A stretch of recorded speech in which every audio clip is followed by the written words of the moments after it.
আসসালামু আলাইকুম রহমতুল্লাহ। প্রিয় শিক্ষার্থী বন্ধুরা, আমরা যারা 2026 সালে দাখিল পরীক্ষায় তথ্য ও যোগাযোগ প্রযুক্তি পরীক্ষা দিলাম, তাদের জন্যই কিন্তু আমরা 25টি বহু নির্বাচনের প্রশ্নের কিন্তু আজকে আমরা সঠিক সমাধান কিন্তু নিয়ে এসেছি। আজকে আমরা দেখব সেট কোড ক এর সঠিক সমাধানগুলো। আর যারা অন্য সেটগুলো পেয়েছি তারা অবশ্যই এই ক সেটের সাথে আমরা একটু মিল করে নিব। প্রথম যে প্রশ্নটি আছে আমরা যদি দেখি, তাহলে এক নম্বর প্রশ্ন আছে, রান কমান্ড চালু করতে কিবোর্ডের কোন কি চাপতে হয়? এখানে সঠিক উত্তরটি হবে ক। অনেকে হয়তো এটা একজনের থেকে প্রশ্ন নেওয়া টিক দেওয়া আছে, তারপর আমরা যেগুলোতে টিক নেই সেটা একটু দেখে নিব। যাই হোক, ক নাম্বারটি সঠিক উত্তর। 2 নাম্বার যে প্রশ্নটি আছে, কপি করার জন্য কিবোর্ড এর কোন কিতে চাপতে হয়? এখানে Ctrl+C-তে চাপতে হয়, কিন্তু আসলে কপি করার জন্য, তাহলে 2-এরও কিন্তু সঠিক উত্তরটি হবে ক। 3 নাম্বার যে প্রশ্নটি আছে, কম্পিউটারকে সচল ও গতিশীল রাখার জন্য প্রয়োজন। এখানে কিন্তু আসলে 1 নাম্বার আছে অপারেটিং সিস্টেম আপডেট রাখা, এটা সঠিক। দামি সফটওয়্যার কিন্তু করা, এটা কিন্তু প্রয়োজন নেই। নিয়মিত রেজিস্ট্রি ক্লিন আপ করা, এটাও কিন্তু সঠিক। তাহলে 1 আর 3, তাহলে সেই ক্ষেত্রে 1 আর 3 আছে, গ নাম্বারটি আমাদের সঠিক উত্তর। প্রিয় শিক্ষার্থীরা, এবার আসি 4 নাম্বার যে প্রশ্নটা আছে, যে উদ্দীপক থেকে কিন্তু আমাদের উত্তরটা করতে হবে। ইমরান তার কম্পিউটার থেকে সিলেবাস প্রিন্ট করতে গিয়ে দেখলো কয়েক পৃষ্ঠা প্রিন্ট হওয়ার পর কোনোরূপ উত্তপ্ত ছাড়াই রেস্টার্ট হয়ে যাচ্ছে। এখানে যে সমস্যাটা, সেটা আসলে সমস্যাটির জন্য দায়ী কে? তাহলে সিপিইউ। এখানে কিন্তু 4-এর সঠিক উত্তরটি হবে ক। এবার আসি আমরা 5 নাম্বার যে প্রশ্নটি আছে সেই প্রশ্নের সমাধানটা যদি দেখি, উক্ত সমস্যার সমাধানের জন্য করণীয় কি? এখানে দেখো, মাদারবোর্ড পরীক্ষা করা, এটা একটা সঠিক উত্তর। আইসি পরীক্ষা করা, এটা কিন্তু দরকার নেই। তাহলে 3 নাম্বার পাওয়ার সাপ্লাই পরীক্ষা করা, তাহলে সেই ক্ষেত্রে 1 আর 3, তাহলে সেই ক্ষেত্রে আমাদের খ নাম্বারটি কিন্তু সঠিক উত্তর।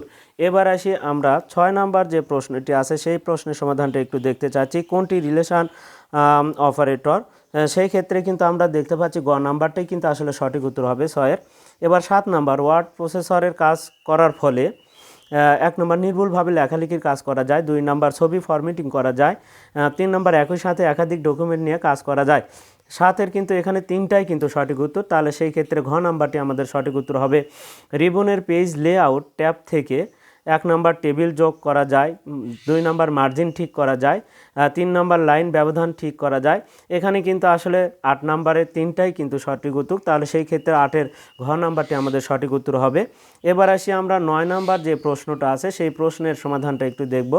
উদ্দীপকের শিক্ষক যে সফটওয়্যারগুলো নিয়ে আলোচনা করেন তা হলো, এখানে কিন্তু একটা উদ্দীপক রয়েছে, মিস্টার মুনার মাল্টিমিডিয়া ক্লাসে ছবি আঁকা, ছবির ওপরে লেখা ও কিছু শিক্ষার্থী আইসিটি বিষয়ে নম্বরপত্র নিয়ে আলোচনা করেন এবং একজন শিক্ষার্থী তথ্য দ্রুত খুঁজে বের করে দেখালেন।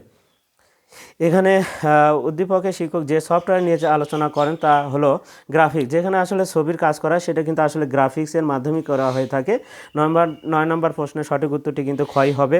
এবার 10 নম্বর যে প্রশ্নটি আছে, উদ্দীপকের সফটওয়্যারের সাহায্যে এখানে কিন্তু সুন্দরভাবে উপস্থাপন করা যায়, একাধিক ডকুমেন্ট নিয়ে কাজ করা যায়, সংখ্যা বা অক্ষরভিত্তিক উপাত্ত নিয়ে কাজ করা যায়। এখানে কিন্তু আসলে 3টি সঠিক উত্তর হবে, তাহলে 10-এর ঘ নাম্বারটি কিন্তু আসলে আমাদের সঠিক উত্তর। এবার আসি আমরা যে পরের যে প্রশ্নটি রয়েছে সেই প্রশ্ন একটু দেখে নিই, আমাদের 11 নাম্বার প্রশ্ন। সেই 11 নাম্বার প্রশ্নে কি আছে আমরা যদি একটু দেখে নিই, কম্পিউটার এর সময় ও তারিখ ঠিক না থাকার জন্য দায়ী কে? এখানে কিন্তু কম্পিউটারের ভেতরে কিন্তু একটা সিমোস ব্যাটারি থাকে, যেখানে তোমার ওই ব্যাটারির মাধ্যমে কিন্তু আমরা এই সময়গুলো সব সময় পেয়ে থাকি, সঠিক সময়গুলো। কখনো কম্পিউটার বন্ধ হয়ে গেলেও কিন্তু সেই ব্যাটারির মাধ্যমে কম্পিউটার কিন্তু ভেতরে টাইমগুলো ঠিক রাখে। এখন আসি 12 নাম্বার যে প্রশ্নটি আছে, ইন্টারনেট অ্যাক্টিভ মাল্টিমিডিয়া হলো, এখানে কিন্তু দেখো ভিডিও গেমস একটা সঠিক উত্তর। আরেকটা হচ্ছে 3 নাম্বার যেটা ওয়েব পেজ, এখানে কিন্তু শিক্ষামূলক সফটওয়্যার নয়। ইন্টারঅ্যাক্টিভ মাল্টিমিডিয়া হলো ভিডিও গেমস এবং ওয়েব পেজ। এখানে তাহলে 1 ও 3 নাম্বারটি সঠিক উত্তর, অর্থাৎ খ নাম্বারটি সঠিক উত্তর। পাওয়ার পয়েন্টে প্রথম স্লাইডটি উপস্থাপিত করা হয়, এখানেও কিন্তু দেখো 1 আর 3 সঠিক উত্তর। আমরা তাহলে 13-র খ নাম্বারটি আমরা সঠিক উত্তরটি পেলাম। এবার আসি কম্পিউটার 01-এর বাইরে অন্য কিছু না বুঝলে প্রোগ্রামিং ভাষায় নির্দেশ লিখে কম্পিউটার অনুবাদ প্রোগ্রামের সাহায্যে নিজের বোঝা উপযোগী ভাষায় রূপান্তরিত করে নিতে পারে। এখানে কম্পিউটার বোধগম্য ভাষা লিখিত কোডকে কি বলে? মেশিন কোড হবে এখানে। 14 নম্বরের সঠিক উত্তর খ। 15 নাম্বার যে প্রশ্নটি আছে সেই প্রশ্নের এখন আমাদের অনুবাদ প্রোগ্রামের কাজ হলো একটি একটি করে নির্দেশ মেশিন কোড রূপান্তরিত করা, এটাও সঠিক। তারপরে 2 নাম্বার সব নির্দেশ একসাথে মেশিনে কোডে রূপান্তরিত করা, এটাও সঠিক উত্তর। এখানে কিন্তু 3 নাম্বারটি দরকার নেই, তাহলে 15 ক নাম্বারটি সঠিক উত্তর আমরা পেলাম। এবার কম্পিউটার ইনস্টলকৃত প্রোগ্রামটি ব্যবহারের উপযুক্ত হয়, কম্পিউটার ইনস্টলকৃত প্রোগ্রামটি ব্যবহারের উপযুক্ত হয়, এখানে সেট আপ হবে সঠিক উত্তর, অর্থাৎ 16 খ। এবার আসি 17 নাম্বার যে প্রশ্নটি আছে সেই প্রশ্নের সমাধানটা এখন আমরা দেখব। একাধিক স্লাইড বিশিষ্ট একটি পৃষ্ঠাকে কি বলা হয়? এটা হচ্ছে হ্যান্ড আউটস, অর্থাৎ 17 খ নাম্বারটি সঠিক উত্তর। এবার আমরা দেখব 18 নাম্বার, ওপরে যে ফর ইন ইন রেঞ্জ 14, এখানে প্রিন্ট আইসিটি লেখাটি কতবার প্রদর্শিত হবে? অর্থাৎ এখানে যেহেতু 1 থেকে 4-এর মাঝখানে, তাহলে সেই ক্ষেত্রে 3 বার প্রদর্শিত হবে, অর্থাৎ 18 গ। এবার 19 নাম্বার বলা হচ্ছে উদ্দীপকের চিত্রগুলো কোন ট্যাবের অন্তর্গত? এখানে কিন্তু দেখো পেজ লেআউটের অন্তর্গত, কিন্তু এখানে মার্জিনটা আছে দেখা যাচ্ছে, এখানে সব পেজ লেআউটের অন্তর্ভুক্ত। এবার আসি 20 নাম্বার যে প্রশ্নটি আছে, তাহলে 19-এর আমরা পেলাম হচ্ছে খ নাম্বারটি সঠিক উত্তর। 20 নম্বর, উদ্দীপকের চিত্রের সাহায্যে পছন্দ মতো মার্জিন করা যায়, তারপরে সাইজ নির্ধারণ করা যায়, ছবি যুক্ত করা যায়।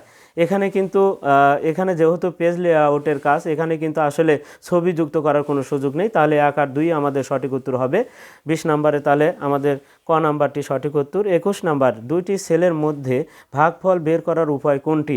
এখানে কিন্তু দেখো অনেকগুলো আছে, 4টার মধ্যে আমাদের ক নাম্বারটি সঠিক উত্তর 21-এর ক, তাহলে 21-এর ক নাম্বারটা সঠিক উত্তর। এবার 22 নাম্বার, অনুবাদক প্রোগ্রাম কত রকমের হতে পারে? অনুবাদক প্রোগ্রাম সাধারণত 3 ধরনের হতে পারে।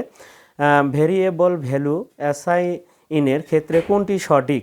এখানে S25 S=25, অর্থাৎ 23-এর গ নাম্বারটি সঠিক উত্তর।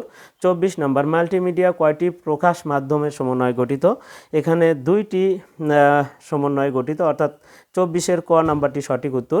এবার আসি 25 নাম্বার যে প্রশ্নটি আছে পেজ লেআউট, আমরা তাহলে দেখে নিলাম। 24 নাম্বারে আমরা 2 নাম্বারটা অর্থাৎ ক নাম্বারটা দেখে নিলাম। এবার 25 নাম্বার যে প্রশ্নটি আছে সেটা উত্তর যদি দেখি, আমরা কিন্তু প্রেজেন্টেশনের একটি অংশকে কি বলে? এখানে একটি অংশকে স্লাইড বলা হয়, তাহলে 25-এর ঘ নাম্বারটি সঠিক উত্তর। আমরা কিন্তু দেখো প্রিয় শিক্ষার্থীরা, আমরা কিন্তু তাহলে তথ্য ও যোগাযোগ প্রযুক্তি 2026 সালে যারা দাখিল পরীক্ষা দিলাম তাদের কিন্তু ক সেটের বহু নির্বাচনের সঠিক সমাধানগুলো কিন্তু আমরা দেখে নিলাম। পরবর্তীতে আমরা অনিয়মিতদের যে আইসিটি পরীক্ষা হয়েছে সেটারও কিন্তু আমরা সমাধান দিব। আর ততক্ষণ পর্যন্ত কিন্তু তোমরা অবশ্যই আমাদের পাশে থাকবে, এবং চ্যানেলটিতে যারা নতুন রয়েছে তারা অবশ্যই চ্যানেলটিকে সাবস্ক্রাইব করবে, এবং ফেসবুকে যারা আছো তারা অবশ্যই ফলো দেবে, এবং বেশি বেশি করে তোমরা লাইক, কমেন্ট এবং শেয়ার দেবে। আর কে কোথা থেকে দেখছো তা অবশ্যই তোমরা কমেন্টে জানাবে। আজকে পর্যন্তই, খোদা হাফেজ প্রিয় শিক্ষার্থীরা, তাহলে পর্যন্তই।